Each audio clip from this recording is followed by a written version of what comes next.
Hello guys, hello Sagittarius. Welcome dito sa aking channel. Kapalaran 888 Sagittarius. Alamin natin Sagittarius kung anong messages, vibration, gabay, energy, or sa inyong lahat. So, ito ay money, career, financial reading. Silipin lang natin yung money, career, financial mo sa taong 2025. So, kung ano lang yung message na to, yun lang yung kukunin natin. Okay? Wow! Okay, Sagittarius. Congratulations sa'yo, guys. Okay, so reconciliation. Nakikita ko sa'yo dito.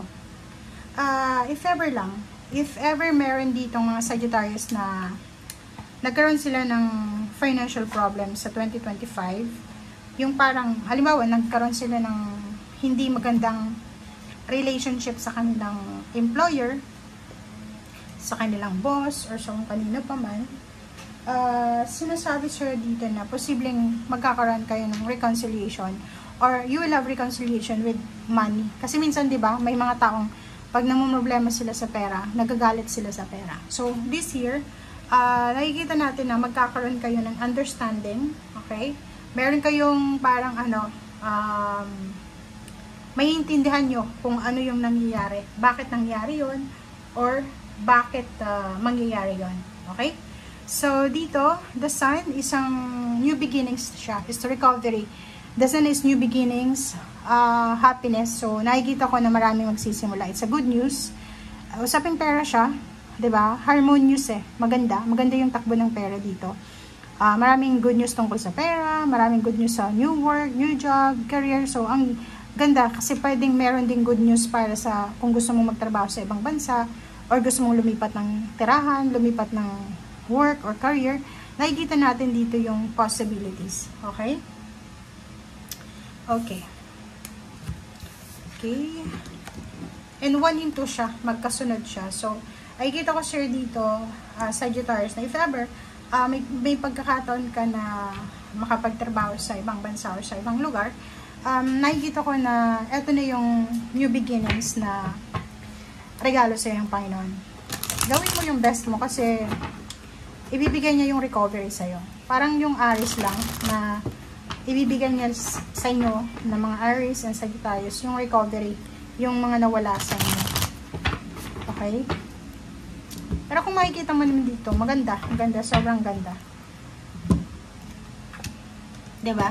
So, be strong, be courageous sa lahat ng mga decision making mo. 7 of Wands, so yun. Parang dami mong choices, maraming decision making. May kailangan kang ipaglaban. Either ipaglaban mo yung pangarap mo, paglaban mo yung trabaho mo, reputasyon. And King of Swords, decided ka talaga. So, nakikita ko sa'yo yung aggressiveness. Aggressive yung approach mo dito eh. So, ibig sabihin, alam mo, sigurado ka sa kung ano man tong gagawin mo. Okay, in the battle wagon. Number 7, aggressiveness din to eh. 7 of Wands, tapos 7 na battle wagon. Same din. Para kasi siyang chariot na sinasabi na handang-handa ka. Anytime gusto mong ipaglaban, parang ganun. So, nakikita natin yung travel abroad, international, local travel, change of work, change of career. And nakikita ko na sa usaping financial, peaceful and harmonious yung taong ito para sa'yo.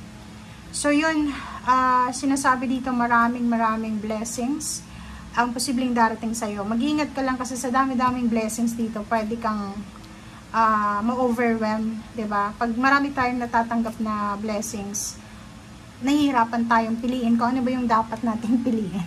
So, dito sinasabi na Page of Swords, meron ditong Sagittarius na masyado siyang namumroblema para sa kanyang future. Diba? Yung parang hindi siya makatulog. May mga months sa taong 2025 na hindi siya makatulog dahil marami siyang gustong gawin pero hindi niya magawa dahil siguro sa may sakit or may kakulangan sa pera.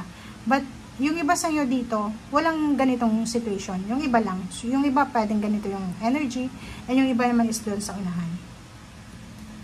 Okay, so Knight of Swords, diba? Sinasabi sir dito na kailangan mong maging courageous, maging strong, confident ka.